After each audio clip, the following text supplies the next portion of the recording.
ఇక ప్రతిపక్ష హోదాలోనూ హైదరాబాద్ లో బీఆర్ఎస్ కార్పొరేటర్లు పోరాడుతున్న తీరు అద్భుతమన్నారు పార్టీ వర్కింగ్ ప్రెసిడెంట్ కేటీఆర్.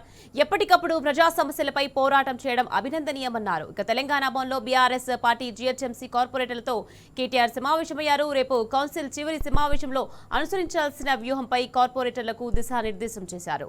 వివిధ అంశాలపై ఎలా పోరాడాలో వివరించి చెప్పారు. 10 ఏళ్ల పాటు అధికారంలో ఉండి ఎలాంటి అవినీతికి తావు లేకుండా అద్భుతంగా పదవి కాలం పూర్తి చేసుకోబోతున్నారని కేటీఆర్ అభినందనలు తెలిపారు. ముఖ్యంగా రెండోసారి జీహెచ్ఎంసీలో గెలిచిన తర్వాత కరోనా వంటి తీవ్ర సంక్షోభంలోనూ అద్భుతమైన సేవలు అందించిన విషయాన్ని ప్రత్యేకంగా ప్రస్తావించారు. రాష్ట్ర ప్రజలు బీఆర్ఎస్ పార్టీకి ప్రతిపక్ష బాధ్యత ఇచ్చిన తర్వాత హైదరాబాద్ నగరంలోని పార్టీ కార్పొరేటర్లు మరింత క్రియాశీల పాత్ర పోషిస్తున్నారని కొనియాడారు. ఇక మన జూబ్లీ హిల్స్ ఉప ఎన్నికల్లో కార్పొరేటర్లు బాధ్యతాయుతంగా అభినందించారు. పార్టీ వెన్నంటే నిలబడిన ప్రతి ఒక్క కార్పొరేటర్ కు భవిష్యత్తులో మరిన్ని పదవులు వస్తాయని హామీ ఇచ్చారు.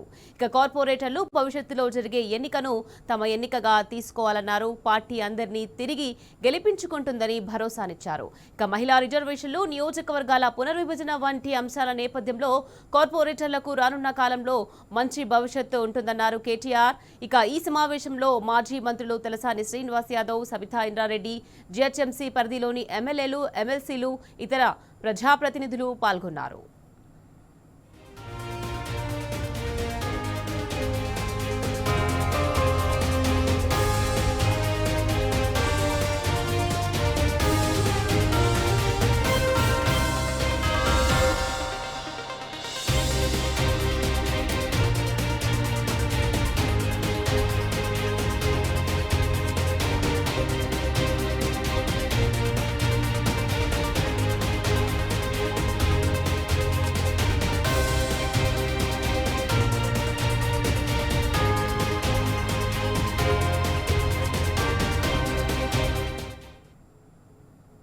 ఇక తెలంగాణ భవన్లో బీఆర్ఎస్ బీసీ నాయకులతో బీఆర్ఎస్ వర్కింగ్ ప్రెసిడెంట్ కేటీఆర్ సమావేశమయ్యారు.